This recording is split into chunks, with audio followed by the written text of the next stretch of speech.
Hey everyone, and welcome to today's Program Yourself Thin podcast. Today we're talking about what to do to lose weight. I think a lot of times right now at this point, people are really almost confused about what to do to lose weight, right? I mean, every day, every week, certainly, we're being told what to do, what not to do. And at this point, it's been years and years and years of getting so many conflicting different messages about how to lose weight that eventually get to the point where you just kind of throw your hands up and give up. And I think that's an understandable place that a lot of people get to because you're getting so many different ideas constantly. And you get emotional about it. And it's almost easier at some points to forget it. I don't know what to do. So I want to just talk about how to lose weight simplistically. And certainly, once you understand this, you can bring in a lot of the things believe, have tried, have heard, but you'll have kind of a framework to see it that's just really simple, right? So when it comes to weight loss, what we're talking about is reducing your average calorie consumption. That's going to be the best way to lose weight. Now, I'm not talking about calorie deficit. Okay. Now, calorie deficit, you can create a calorie deficit by working out more. Yes, you can, but that has a tendency to not work well because when you just focus on working out more, you tend to unintentionally eat more. And so I have found that the clearest way to drop your weight is to reduce your average calorie consumption. Now, notice I'm not using the word calorie deficit because right off the bat, I'm not just talking about losing weight. I'm talking about you living at a new lower weight for good. And so I want to use the language that reinforces that. And so instead of just creating a calorie deficit, which really does kind of hint towards a temporary thing, I want you to start right from the beginning thinking about long-term success. And so what you're looking for long-term, if your goal is to live at your lower weight for the rest of your life, is you're looking to lower and reduce your average calorie consumption.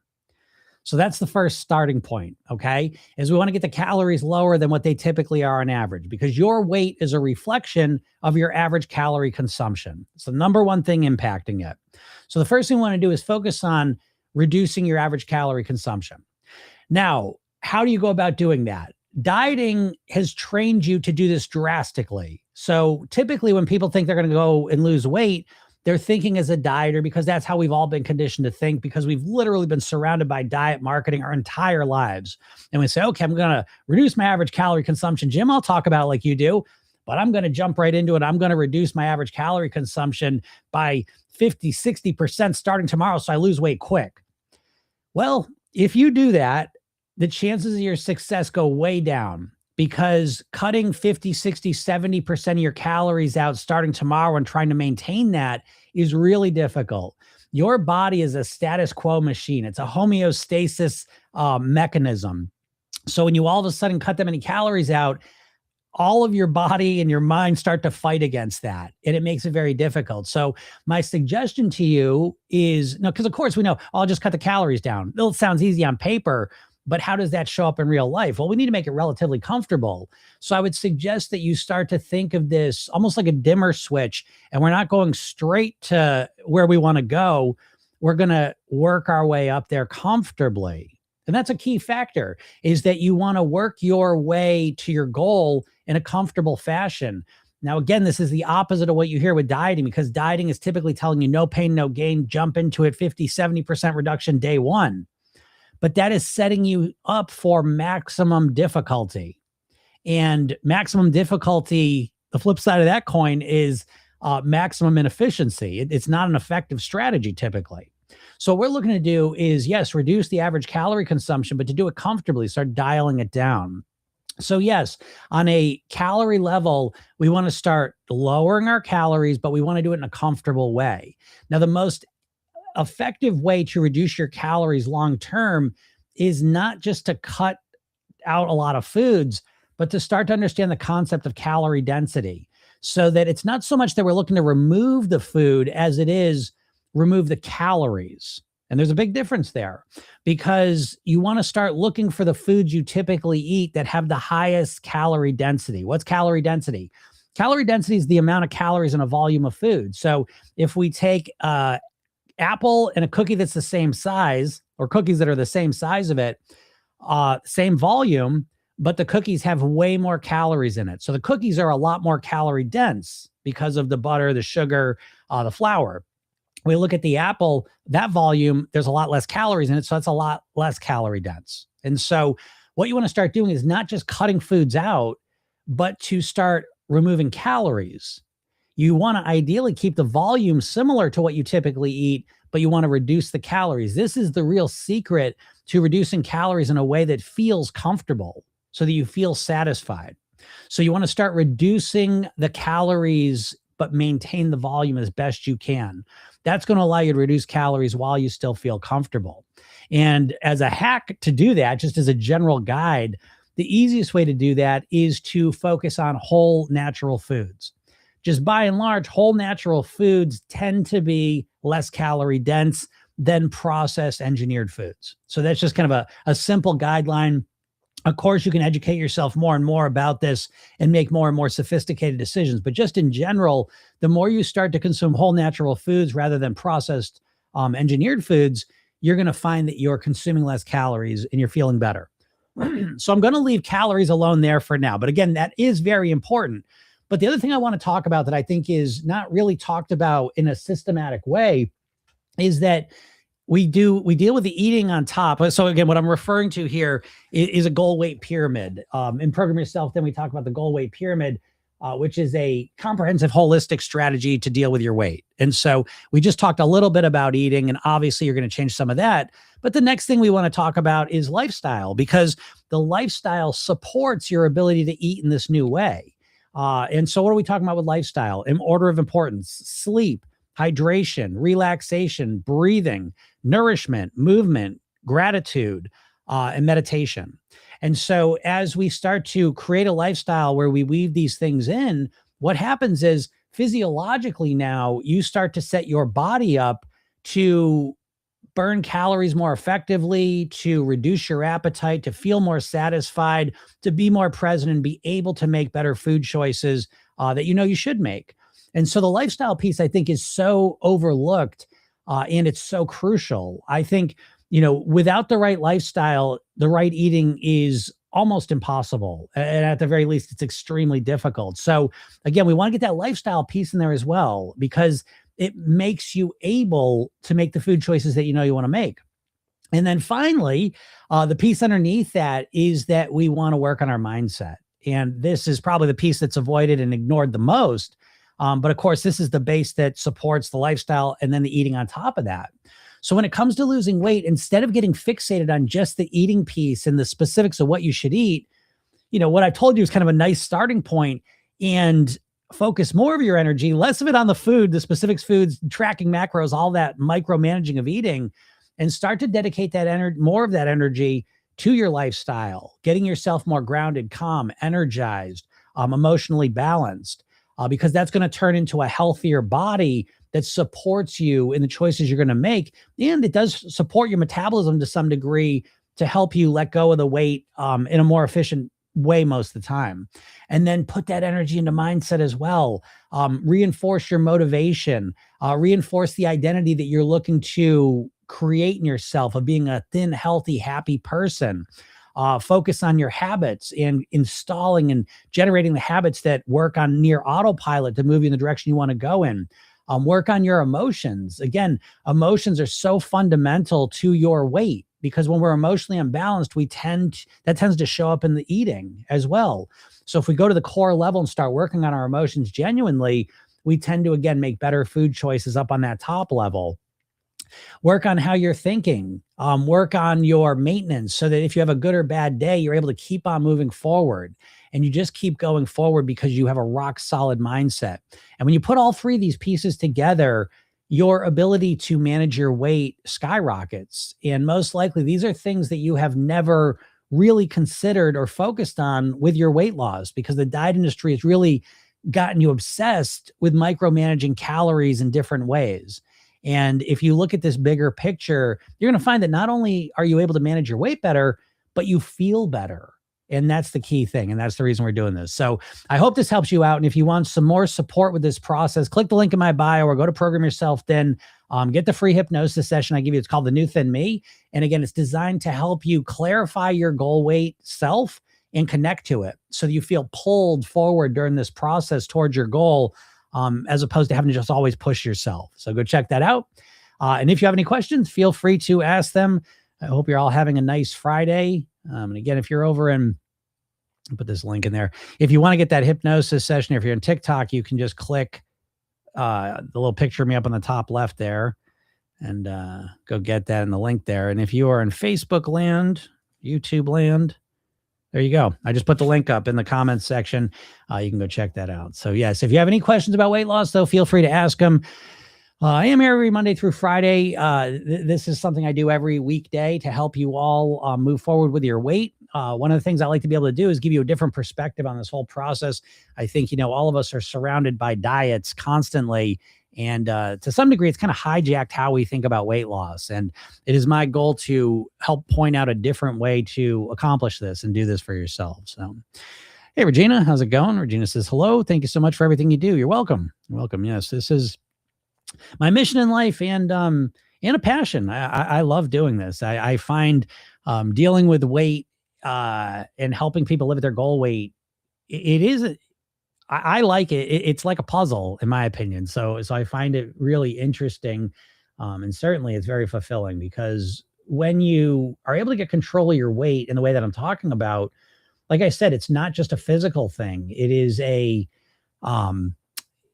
it's a mental thing, an emotional thing as well, and that's my goal. Cause I think, geez, we had someone on here yesterday where it's two people actually where they've lost pretty profound amounts of weight, and they weren't really happy. They said it's still a struggle. It's still difficult, and all this stuff. So, what I'm talking about here is more of a comprehensive, holistic approach that, again, is not only designed to help you manage your weight, but really help you to develop personally as well. Boulder says you have no clue what you're talking about, bud. That's not true. I have a very good clue what I'm talking about. I've been doing this personally for over 30 years, professionally for over 20 years. So I have a very good clue.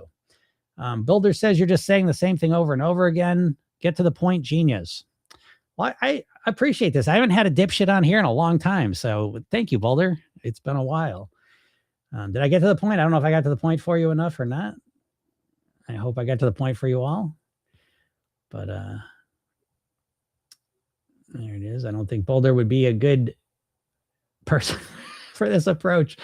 And I always say too, I don't make any secret of this, that what I'm talking about here is not for everyone. As a matter of fact, it's not for most people, I don't think, because I'm not here saying Boulder's not smart, but most of my clients are overthinkers, and I think Program Yourself Thin really is designed for overthinkers, and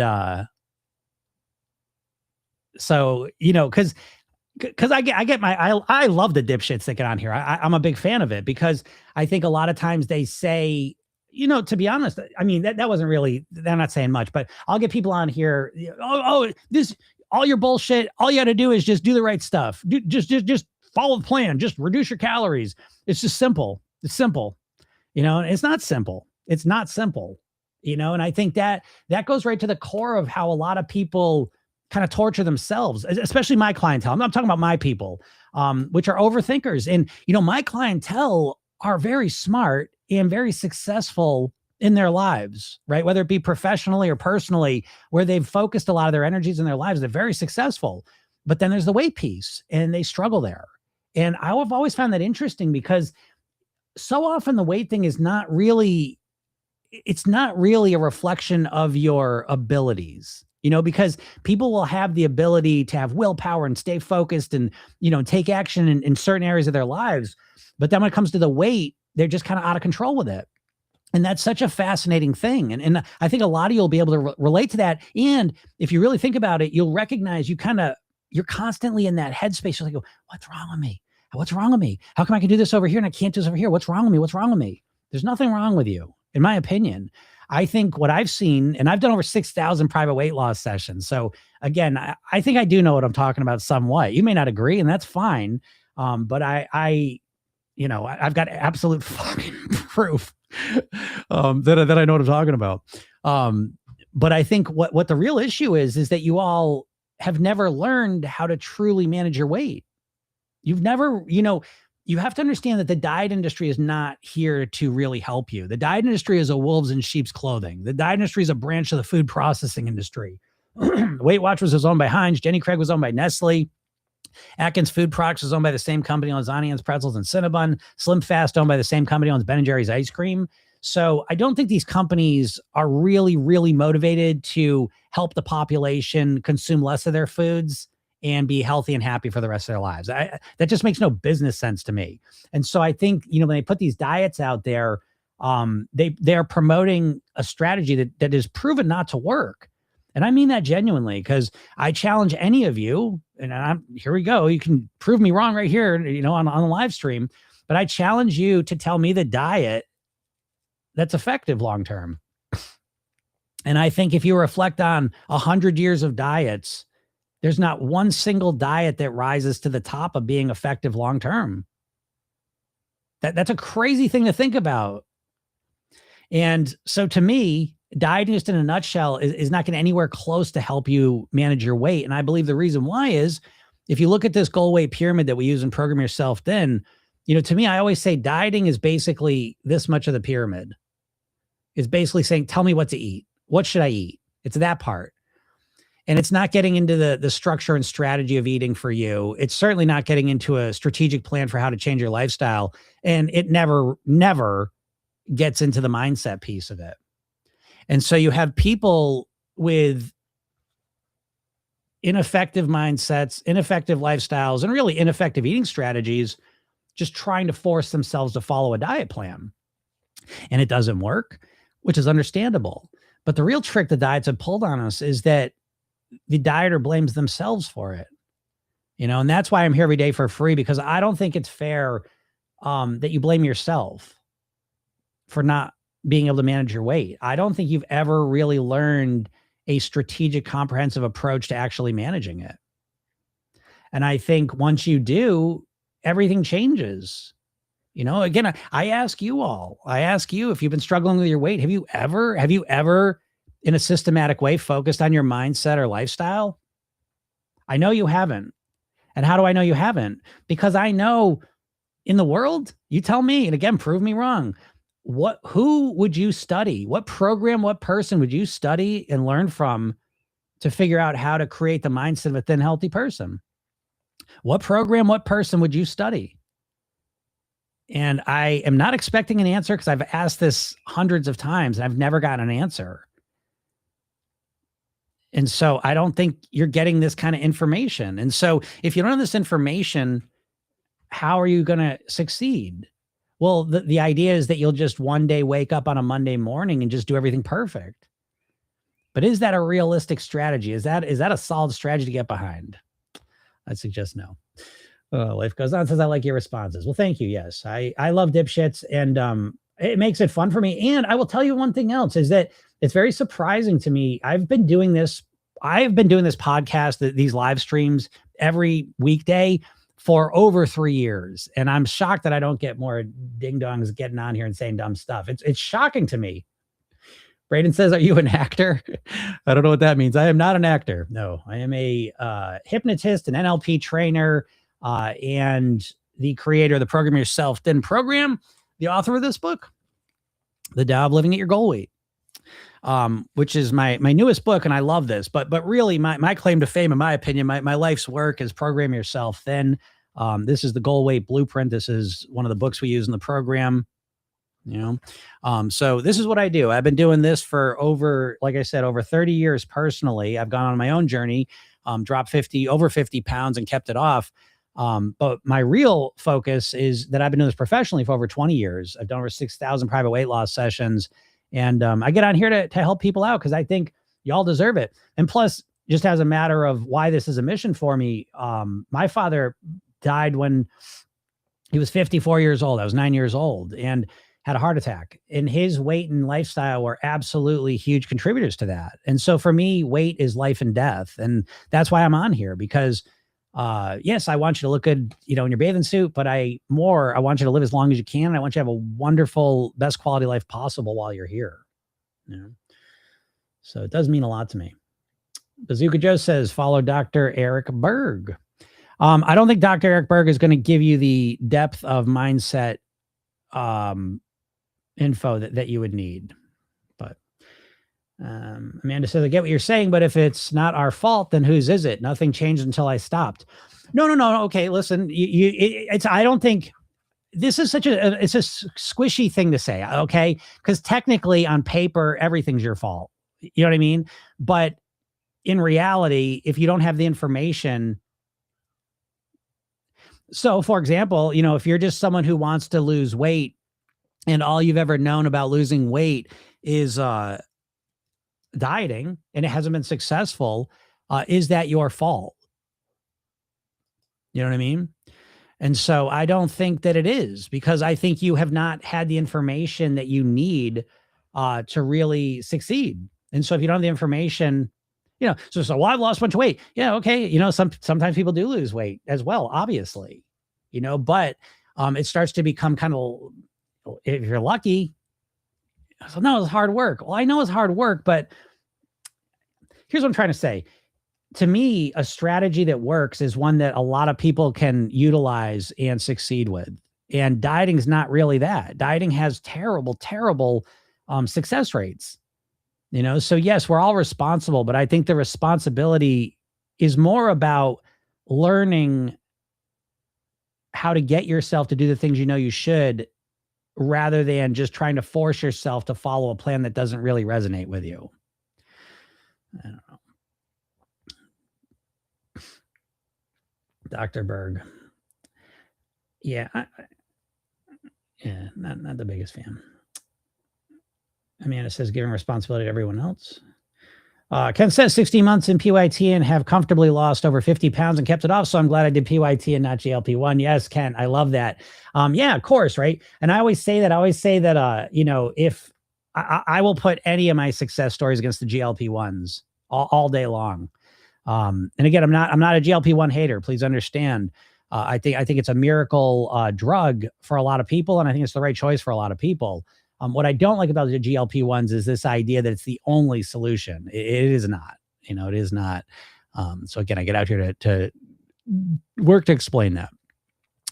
What's up, Vicky? How's it going? Hope you got your email. I did get the email. I'm going to check that out. So thank you for sending that. What's up, Katie from Australia? All right. Yes. Yeah. We get people from all around the world here. It's pretty cool. I always say, like, my biggest countries outside of US of people I work with, Canada, UK, and Australia. Definitely. So hope it's doing well over there. Vicky says, another dipshit or a troll. Yeah, who knows? I always kind of the same.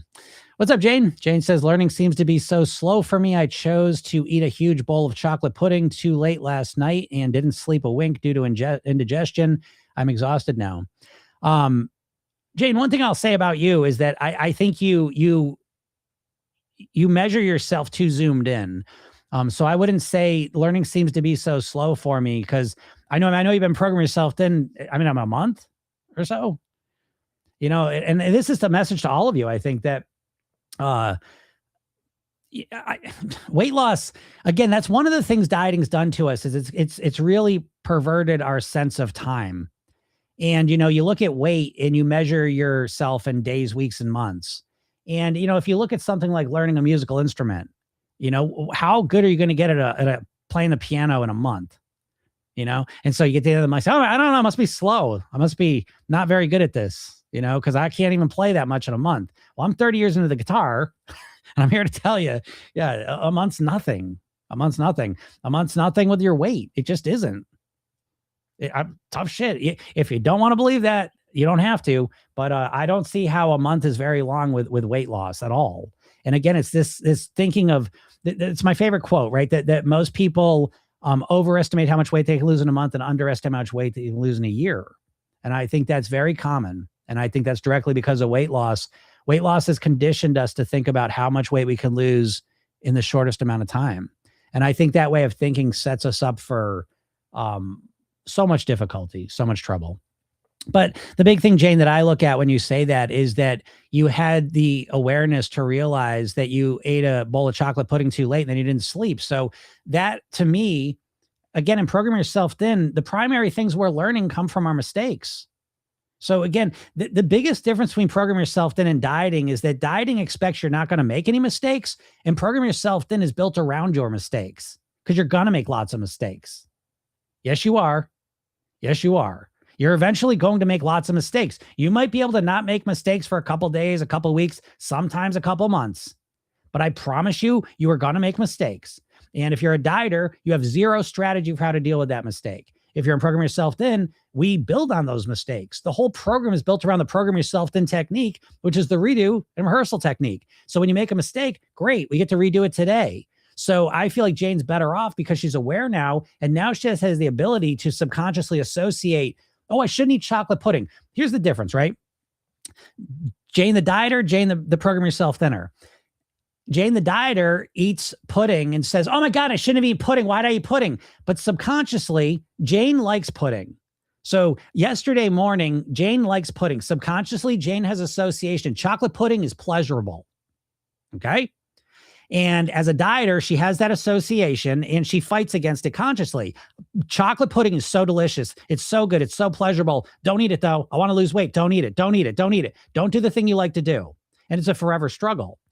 Jane, the Program Yourself Thinner, has the awareness, oh, I ate chocolate pudding and I didn't sleep at all. So now she starts to, that gets a little different. That association is a little different.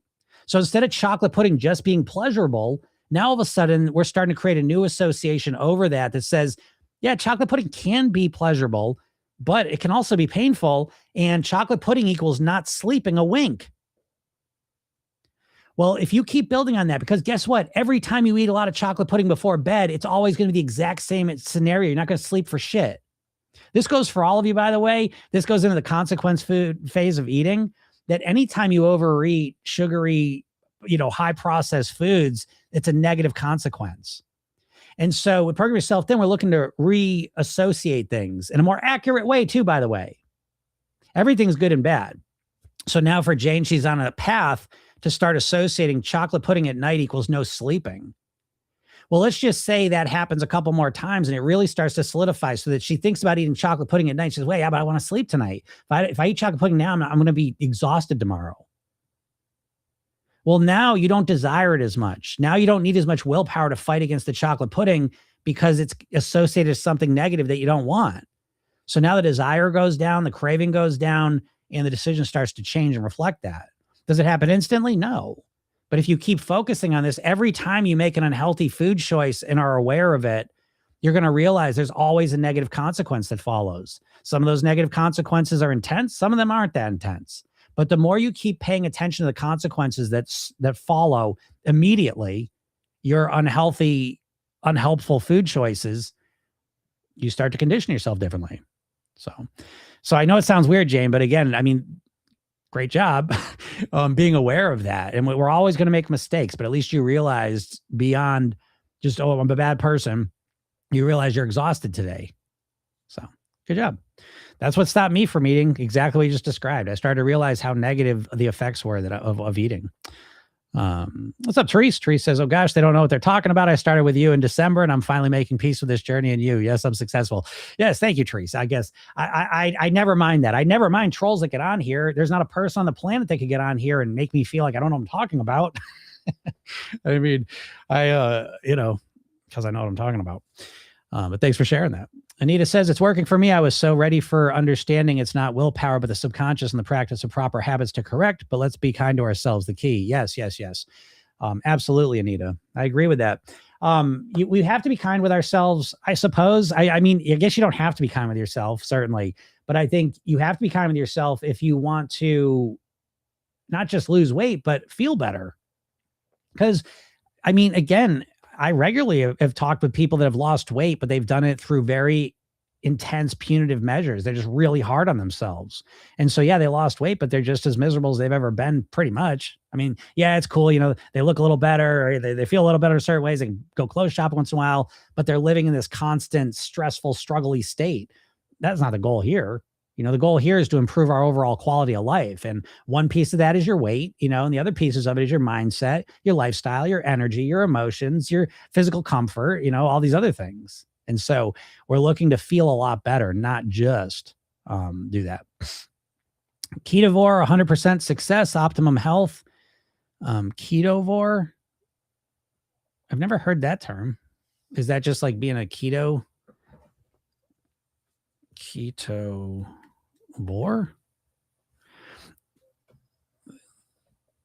Yeah. So, I mean, it's a keto diet, right? But it's just it's an offshoot. Well, I'll have to look into that. Whatever. Listen, I will tell you one thing, folks. 100% success is bullshit. There's nothing with 100% success rate. And second of all, I don't care. You want to do keto diet? Knock yourself out. Do keto diet all day long. The healthiest populations on the planet in the modern world are people that consume high carb diets, low protein diets. And there's no question about that. Go study the blue zones. I can't think of a single population on earth ever that has really great health that eats high protein diets. So yeah, let me know that population. Yes. Ali says, when you know better, you do better. Yes. Agreed.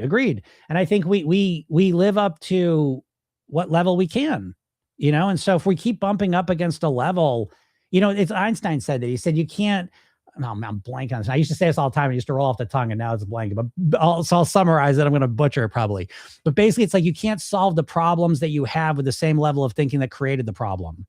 And so I'm a big believer that whatever you're dealing with on the physical level in terms of challenges is a reflection of your mindset and the thinking level you're at. And so this is why I think, in a nutshell, I think this is why dieting does not work, because dieting is basically saying, I'm not going to change my mindset. I'm going to keep the mindset the same. I'm just going to follow a new plan. But to me, it doesn't matter what plan you follow if you've got the same broken mindset. And I think dieting, the main issue I have with dieting, beyond the philosophical, the philosophy of nutrition, my main issue with dieting is the mindset of a dieter. Because it doesn't matter. You want to be a ketovore, you want to be a carnivore, you want to be a vegetarian, a vegan, literally anywhere within the spectrum of diets, pick any of them. What they all have in common is the person jumps into it 100% on day one. And the diet idea is, I'm going to jump into it 100% on day one, and I'm just going to change in one day. And I think that way of approaching it is set up for failure for most people. It's too intense. It's too extreme. You make over 200 food decisions a day. The cognitive load of completely changing your diet in one day is overwhelming. It's not built to last. Your brain's not built for that. Again, there's a lot of good reasons why dieting doesn't work. And it's not because your willpower is weak. That's the shittiest explanation for why diets don't work. Yeah. Jane says, yeah, just 1 month. Yeah, Jane says, not so much the pudding, it was the more the eating late. Yes, Jane. So there you go. That's an even better association to have. That's a more useful association to have. So it's not just chocolate pudding equals I'm going to wake up exhausted. Now it's eating late at night makes me exhausted. Great, Jane. I went through the exact same thing. Jane, I spent months and months and months. I mean, probably 6 to 12 months working on my late night snacking when I first started this. I was, oh my God, it took you that long? Who gives a shit? I spent 12 months on it. And then the next 30 years, I don't eat at night. So yeah, I'm willing to put the time in to figure something out genuinely and then reap the rewards of that forever. So great job, Jane, because now you're making the association and you'll be able to test it because you'll make another mistake. You're going to eat late again, Jane, at some point. Who gives a shit? Because you're going to have the opportunity to reassociate. Oh my God, when I eat late, I don't sleep well. Oh my God, I get exhausted. That's the biggest thing all of us can do. Folks, you've all built up a tolerance to the food. What do you want? You eat like shit and you feel like shit, but you don't realize you feel like shit. It's the classic case of tolerance. And once you start becoming aware of how shitty you feel, not how shitty you look. See, that's what the diet industry's gotten you fixated on, how you look, what your scale says. I'm talking about your day-to-day reality of how you feel mentally, emotionally, physically. You eat like shit. If you're struggling with your weight, never mind what your weight says and how you look in pictures, you're living in a constant state of hangover, basically. You're constantly less than because your energy's shit. You don't feel that good physically. Your digestive system's not working right. Your mindset's clouded. Your emotions are down. Your mental, how you're talking to yourself's negative because you're not doing the right stuff. That's the bigger fucking issue than what your scale's saying, what you look like in a picture. I know you don't believe that because we've all been conditioned by the diets to just think about how we look. But there's bigger consequences going on. And once you start waking up to them, you start naturally making better choices.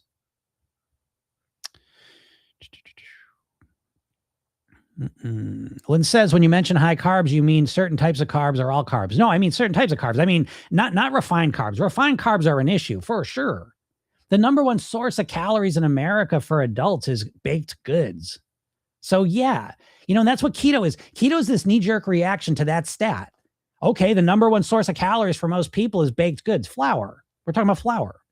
And so if we make a diet where there's no flour, people are going to lose weight. Yeah, you're going to lose weight for a little while. You're not going to stick with it. Simon, I don't know. You think it's a healthy diet? I don't think it is. Whatever, fine. Is it healthier than what you're doing? Maybe. Is it the healthiest? I don't think so, but whatever. We can agree to disagree. That's fine. But no, the carbs I'm talking about are vegetables, fruits, whole natural carbs, whole grains. This is there's no question in my world. Again, if you've got evidence of some population that is just thriving health-wise, that eats high protein diets, then let me know. Just say it. Please don't tell me the African tribe and don't tell me the Inuit Eskimos. Please don't say that, but give me some population that has existed on high protein diets that's thriving health-wise. Who are they? Who are they?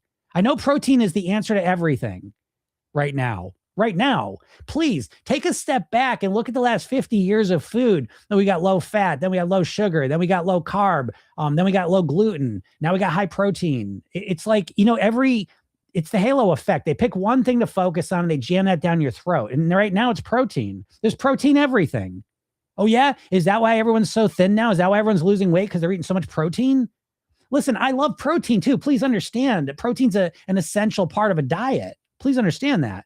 But I think there's this over focus on it because there's a lot of money being made around protein. I get every day I get opportunities to promote protein products because they're huge in weight loss right now. So I think that it becomes an echo chamber of you hearing all of these podcasts, all these influencers, all of these ads, all of this marketing, all these products with protein out the wazoo. And it's like, again, I think protein's important, but it's not a miracle. It's not eating more protein. Oh, it satisfies me. Oh, okay. So you know what's going to satisfy you more is fiber. Never mind your protein content. Jesus Christ. I've been a vegetarian for over 25 years. The first question everyone asks me, what are your protein? Who gives a shit? What are you so worried about protein for? Have you ever been given a protein deficiency test in your life? No. You know what I mean? Like if you eat enough calories, it's impossible to be protein deficient. The protein thing is really an economic factor more than a nutritional one. And again, protein's important. I can't stress this enough. So, you don't think protein's important? No, it's very important, but I think it's overstated. And I certainly think it's overstated when you should be focusing more on fiber. Fiber would change your life more than more protein. I promise you. If you're an average American, more fiber is what's going to make your life better health-wise and weight-wise than more protein. Lynn says, I need to adopt a better lifestyle. Yeah, sure. I mean, we all need to adopt a better lifestyle. That's why in Program Yourself Thin, it's the middle of the pyramid.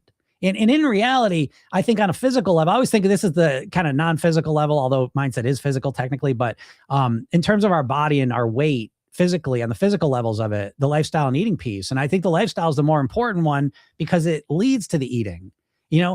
Listen, you can take whatever plan you want. You could be the best eater in the world.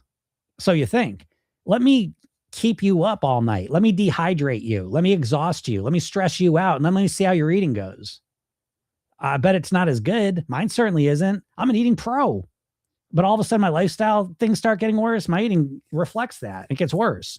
So yeah, we all need better lifestyle. We got to take it more seriously. And I think a lot of times it's kind of overlooked. It's just kind of a saying for some people, but I don't think most people have a real strategic plan for how to improve their lifestyle. And I think it's crucial to do that. Bazooka Joe says, isn't it all about keeping your in love throughout the day? Maybe trying to eat 2 meals a day? Keeping your in love throughout the day. I don't know what that would amount. I'm sure that's a typo. But but 2 meals a day, for example, it doesn't matter. You could eat 1 meal a day, you could eat 2 meals a day, you could eat 5 meals a day and still be at the exact weight you want. So this is another point that I really have a bone to pick with dieting, because dieting is always giving this one size fits all solution. And I think that's bullshit. I think because everyone's different. That's why, like, oh, keto versus ketovore 100%. Well, what if you don't like eating that way? What are you supposed to do then? What if you're a vegetarian? What are you supposed to do? So people are unique. You're a unique, beautiful snowflake. Back when snowflakes were beautiful things. I was like, it used to be when I was growing up, snowflakes and being unique like a snowflake was a good thing. Now being a snowflake is bad, but you're a unique, beautiful being, and you deserve to create an eating plan built around you, one that works for you. And whether you want to eat 1 meal a day, 5 meals a day, or anything in between, you can do that. You got to figure out how to do it for yourself, but you could figure out how to eat for yourself. But again, this is where I think a lot of people go wrong with dieting, because they try and make themselves follow a plan that doesn't really work for them. And dieting, to me, in a nutshell, is kind of like trying to fit a square peg into a round hole. Like, it's just, you're always trying to force yourself to do something that it's not resonating with you. It's because it's not built for you.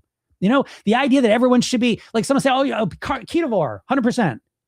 I'd never say that. I don't think program yourself in 100% success to work for everyone. That's bullshit. Because there's just everyone's different. So how am I going to say one thing's going to work for everyone? That drives me crazy. And I think it leads to a lot of problems, because you've all tried losing weight, and you've all done it by trying to follow some plan, but you've never said, wait a second, what works from this plan and what doesn't work from this plan? Let me take the parts that work, let me discard the rest, and let me move forward and keep optimizing.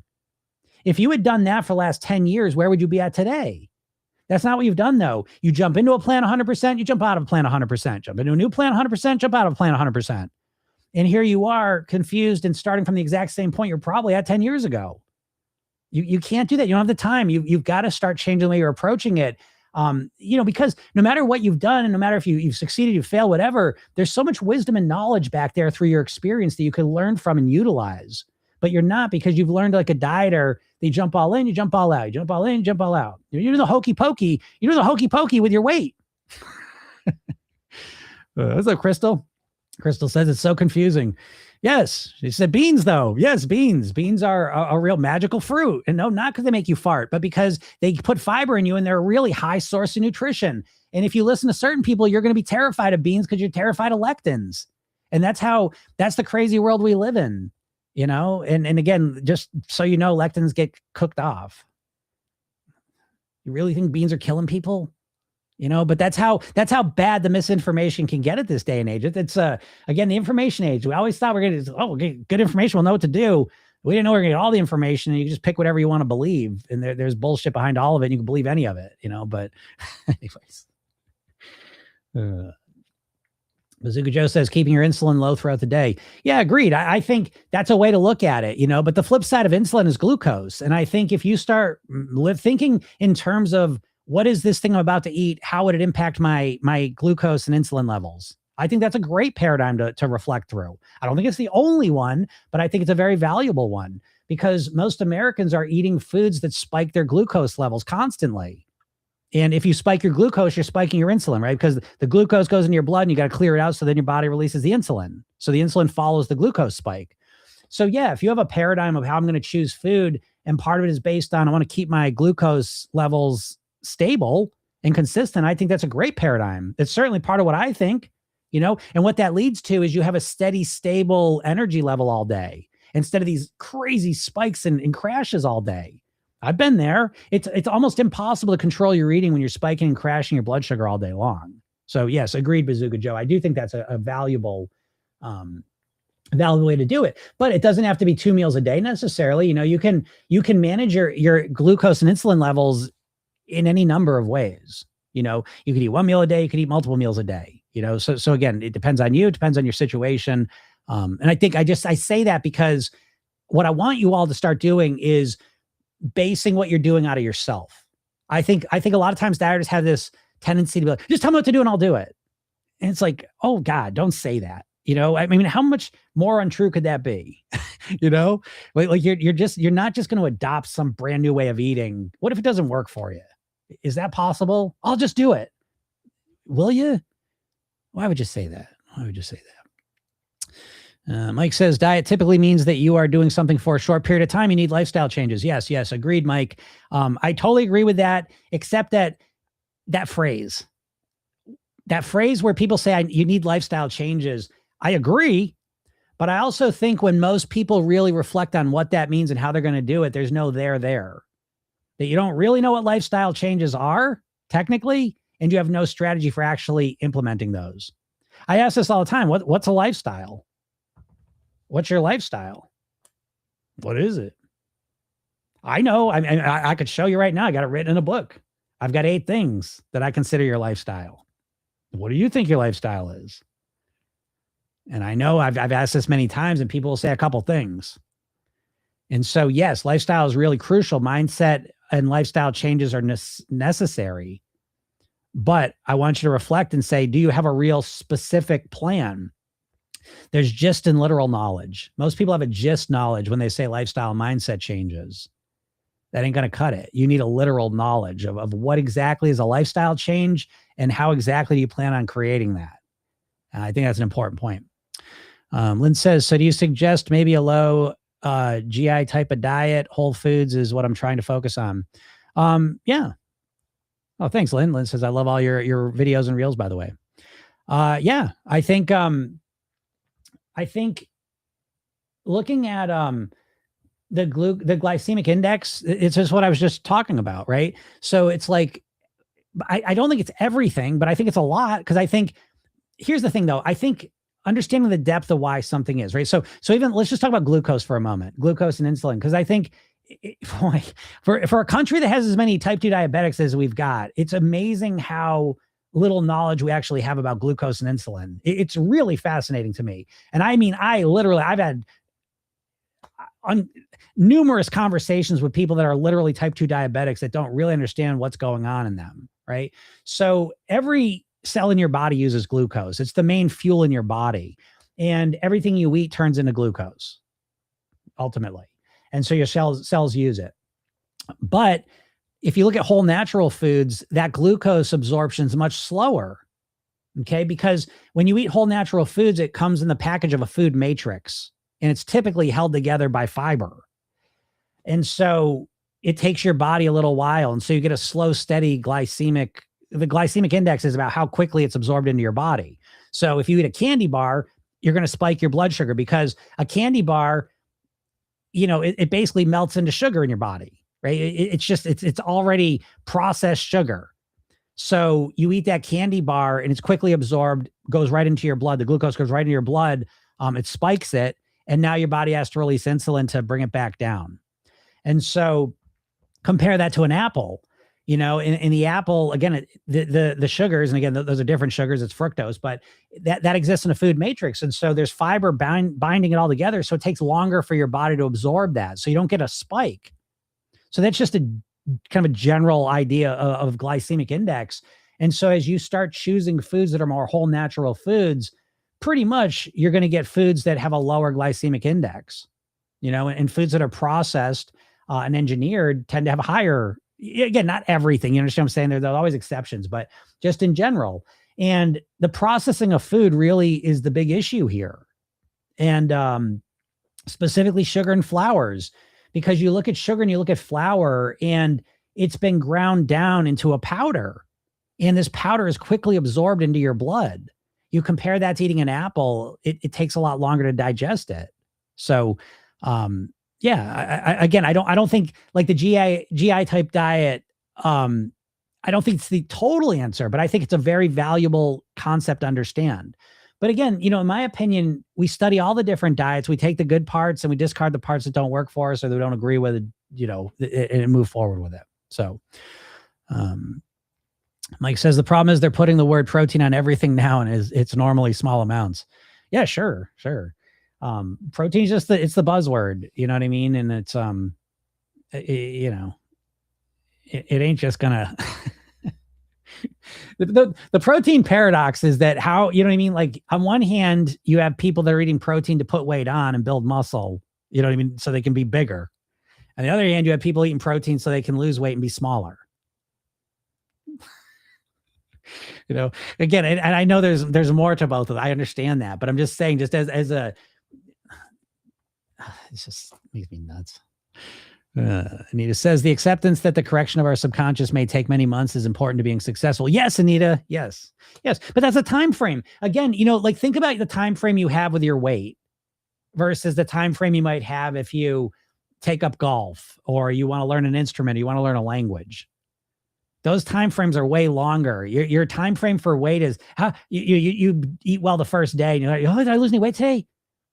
Maybe you can wait a week. How much weight did I lose this week?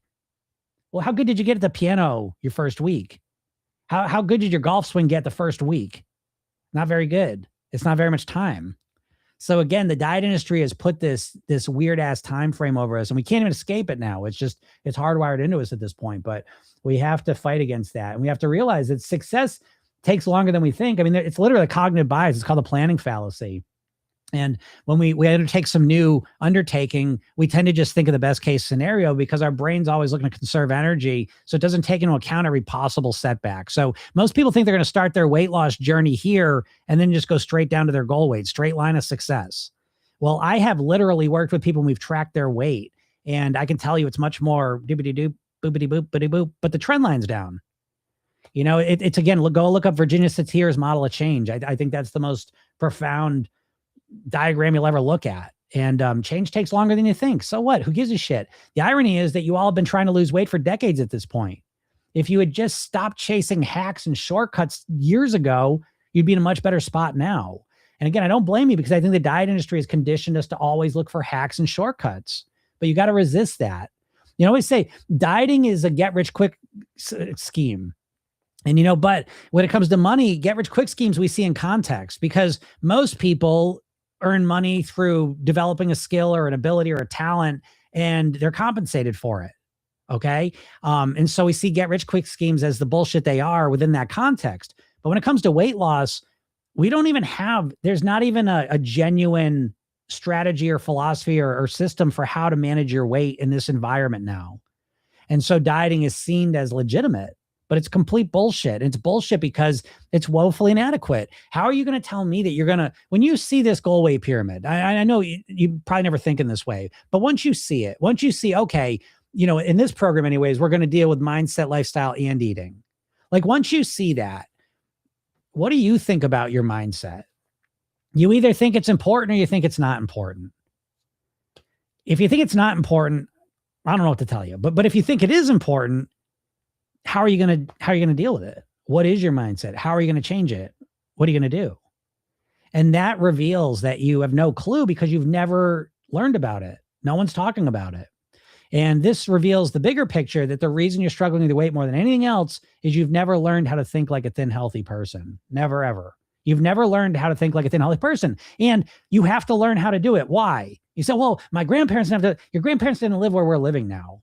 We are living in an alien environment. This is a brand new reality that humans have never had to deal with in history. And so you do not have the knowledge and the strategies and the information in your brain to deal with the reality we live in now. We live in an alien environment where we're surrounded by hyper palatable addictive foods. And you have zero strategy that you've ever learned of how to deal with that. The only thing you got is dieting. And dieting is not there to help you. Dieting is there to hurt you, confuse you, and keep you stuck. And that is why most people are, Yeah.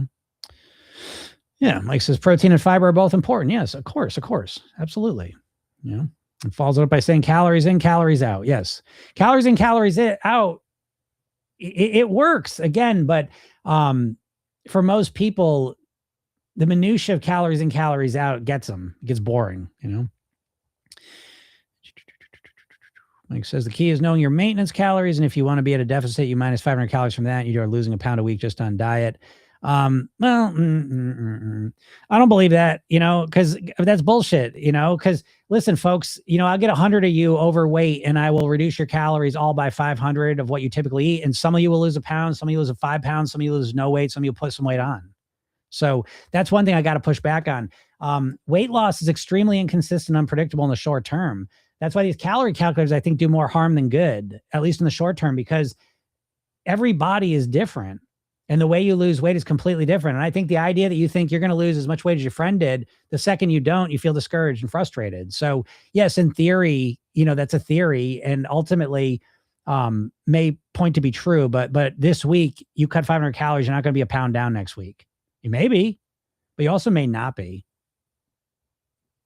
Oh, user 906, I love this. That makes no sense. The laws of thermodynamics apply to all bodies. Do they apply equally in the exact same time frame? Because that's not true. Go look up any metabolic lab study. And what you will find is they put a group of people in a metabolic lab and account for every calorie in and out and keep them the same. And they leave that metabolic lab with wildly different weight loss results. So how do you explain the laws of thermodynamics in that context and in that time frame, user 906? So yes, the laws of thermodynamics apply to all bodies, but they do not apply to all bodies equally in the exact same time frame. No, they don't. And that idea that every body is the same, and if we all cut 500 calories down, we're all going to lose the same amount of weight is bullshit. And it sets people up for failure, because as soon as you don't lose the weight that your friend lost, you think, it doesn't work. Something's wrong. Something's wrong with my body. Well, nothing's wrong with your body. It's a different body. But if you continue to keep the calories lower, the weight will come off. Yes, the laws of thermodynamics do apply, but they don't all apply at the same time scale. And I think that's crucial to understand. And I think that's a huge issue people have, because everyone is thinking, again, tell me what dieter out there is not measuring your results within a week. Tell me you're not measuring yourself. You're weighing yourself every week and you're seeing what the thing is. And if you don't lose weight the first week, the first 4 weeks, tell me you're going to keep going. It's hard, right? But it's because you think you should have lost a certain amount of weight. Your expectations of weight loss are bullshit, folks. Time frame wise. That's why I say weight loss is inconsistent, unpredictable in the short term, very consistent and predictable in the long term. Lynn says, I'm stuck with T2D and trying to lower my A1C. So that's what I meant about changing my lifestyle. Yes. Oops. Yeah. Tabby Cat says, so true. Sometimes I lose 1 or 0.5. Sometimes I gain 0.7, but I have monthly net loss is normal. Yeah, exactly. Again, that's a time frame thing. We've got to reframe the time frame piece, because I think the time frame is probably the number one thing that sabotages people. Tell me that's not true, folks. Tell me you haven't done really well with your reading, and then you're so excited you can't wait to step on the scale and see what it is, and it's not what you expected, and you feel deflated and discouraged and defeated, and you quit. Tell me that's not the number one reason you've stopped losing your weight loss efforts. I dare you. You know? So again, and I get it. Listen, I'm not saying that's a legit challenge. It's hard. It's primarily hard though, because we've been conditioned by the diet industry to think in timeframes that are this big. Imagine if you approached your weight like you did college. Right? Because college, imagine you went to college in the first semester, the first week, like, I don't understand. I'm not a biology major yet. I don't understand biology. First semester, you're like, I don't know everything about biology yet. This isn't working. Well, you don't do that because in your mind, you go into that with a 4-year time frame, whatever your time frame may be, but it's a multi-year time frame. And so you can relax, calm the fuck down. Let's just work on this subject for now. Okay, cool. Let's just do this now. And you break it apart and you work on your little things and you take that pressure off yourself. But when it comes to weight loss, you do the exact opposite. And you're just always, you're like the farmer who plants the seed and keeps digging it up to see if it sprouted, And I get it. Again, we're all impatient naturally. And then the diet industry is glommed on top of that even more, and made us so impatient that it's almost impossible to stick with anything long enough to get the results that you're capable of. Tell me your impatience isn't the number one issue that stops you in the past. So again, my suggestion to that, by the way, is that cut this shit. Weight loss is a never ending journey. And you say, oh God, what? Oh, I got to do this forever. Well, let me ask you, how long do you want to live at your goal weight for? Well, I just heard you say forever. So on one hand, I hear you say forever. On the other hand, you're freaking out. That's a never ending journey. So which is it? Well, of course you want to do this forever. So that comes back to the idea. The reason you can't think about dieting forever is because dieting's fucking miserable. It's a miserable experience. It lowers your quality of life when you're dieting.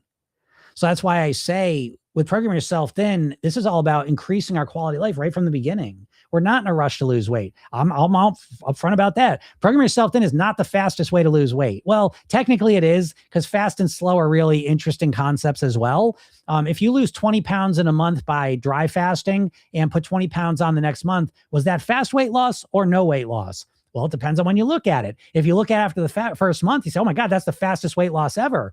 But if you look at the end of the second month, it's no weight loss.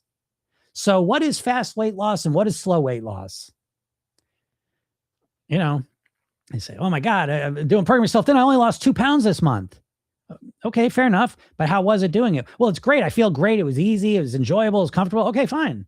So could you continue it? Yeah. Okay. Well, call me back in a year. Holy shit, I'm 24 pounds down and I'm maintaining it because I built it on a foundation that's easy and comfortable. So in that context, is that 2 pounds a month slow or fast weight loss? If you're able to keep it up. So we've got to reframe how we think fast and slow weight loss. Dieting is ruined that for us, you know? Yes. Chels it. Yes. You just made it because you want it to end. And that's wrong thinking. Exactly. Because dieting's so miserable. Dieting is an endurance test. Let's be honest. It's basically you saying, how long can I stick to doing this miserable thing so that I can lose some weight? But if that's how you feel, if you're constantly having to force yourself to do something you don't want to do, that's not a good long-term strategy. So you may lose some weight for a little while, but it's kind of an illusion. It's not real weight loss. To me, real weight loss is weight loss that you can sustain comfortably and relatively easily. That's real weight loss. So I think you're absolutely right. I think you hit the nail on the head. What's up, J May? Whoa, Mike says I'm down 115 pounds due to diet, mostly whole foods, weight training, and getting 10,000 steps per day. Nice job. Yeah, Mike says I want everyone to know they can do it too. Right. Yeah. And he says he's right. Everyone needs to figure out what works for them. I say this all the time, Mike, great job. I didn't even know that about you. That's an awesome, successful thing you did. And I was saying this yesterday. We had some people on. I think someone lost 150 pounds. I probably lost 50 pounds. And I always say everything I'm sharing with you folks comes directly from people that have lost weight and kept it off. That's what makes everything I'm saying different than what you typically hear. Because I'm not telling you what I learned from people that lost the fastest amount of weight, the fastest. I'm talking about what I've learned from people who have lost weight and been able to keep it off. And they're two totally different things. So yeah, agreed, Mike.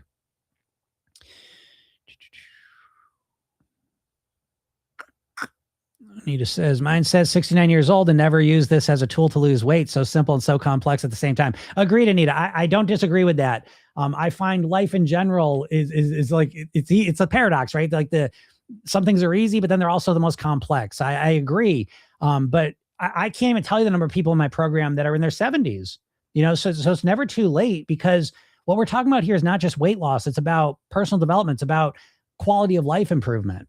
And you're never too old to improve your quality of life. So glad you're doing it now.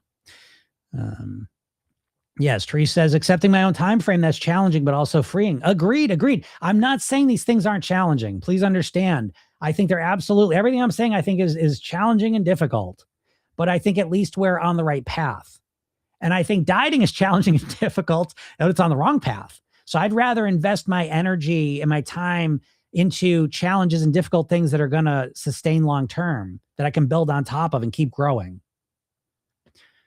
Anita says, impatience creates angst, depression, and anxiety. Can't lose weight effectively if anxiety ridden. Anita, I think you hit the nail on the head. And I don't think people pay enough attention to their emotional state when it comes to weight loss.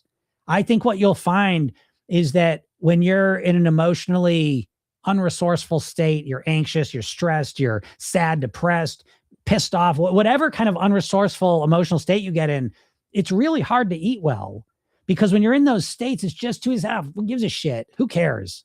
Fuck it. And when you're relaxed and calm and grounded, it's kind of the opposite. And I think if you look at pretty much any diet you've ever done, how do you feel the first day, the first week of your diet? Do you feel calm, relaxed, and grounded? Hopeful, happy? Or do you feel stressed, bored, tense, anxious? Well, we all know the answer. And so that's why I say in Program Yourself Thin, just to give you an alternative take on the world. In Program Yourself Thin, we don't start with a crazy meal plan or all this crazy shit. We start with a 5-minute hypnosis session in the morning.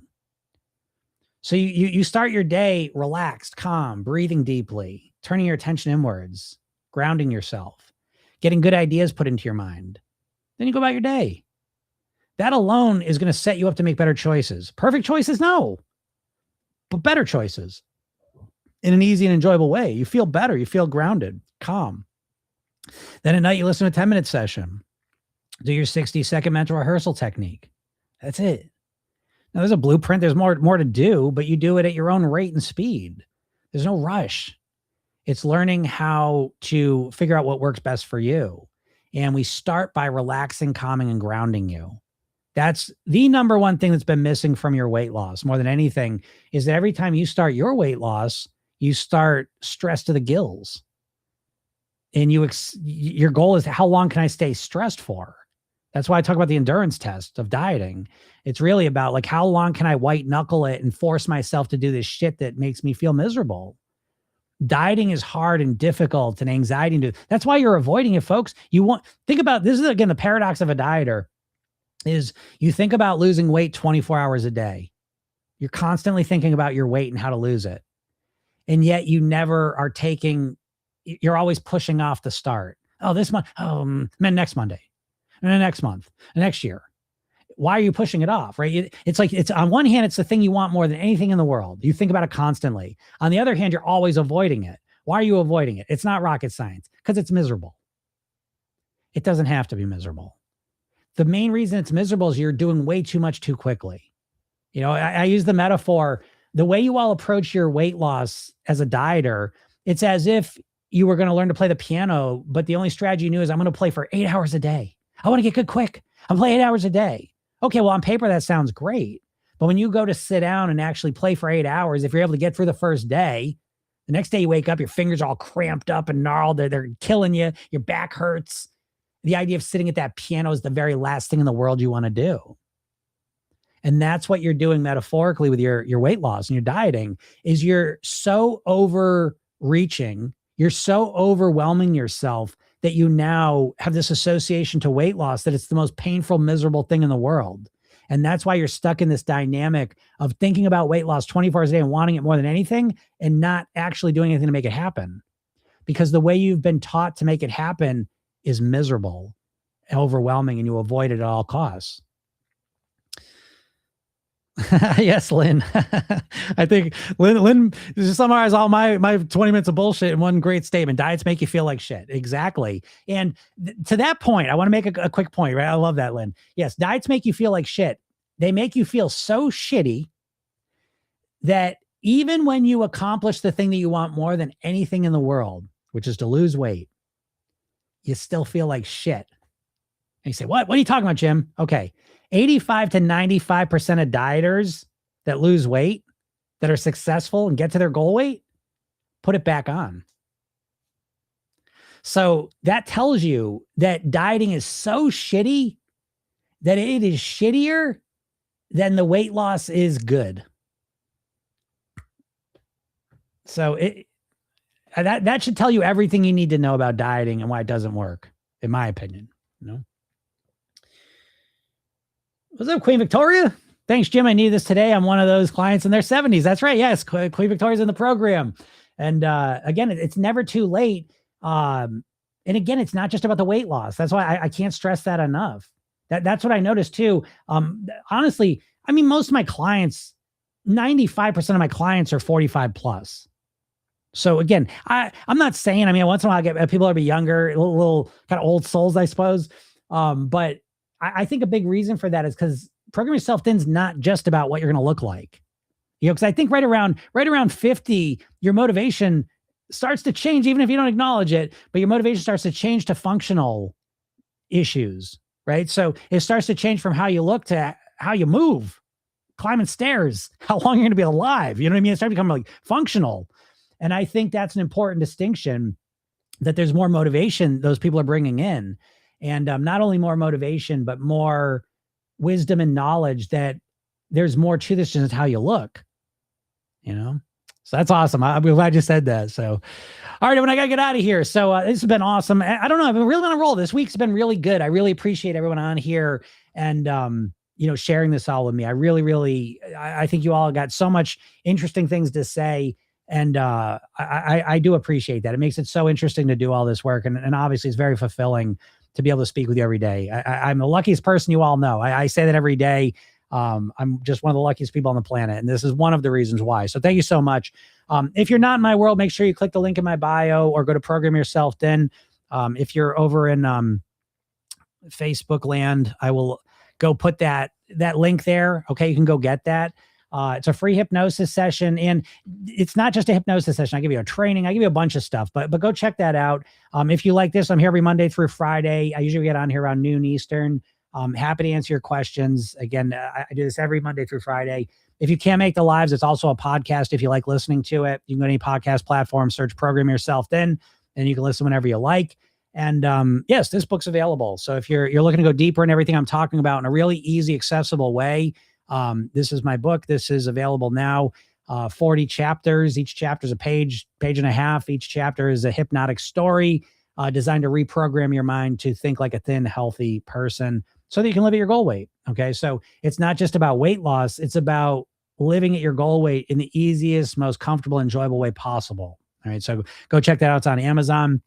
The Kindle book is like $2.99. The physical book's $9.99. So if you're interested, go check that out. And yes, thank you, Anita and Jane. Awesome. Thank you. Appreciate that as well. Have a super day, everyone. Have a great weekend, and we'll talk soon. Bye.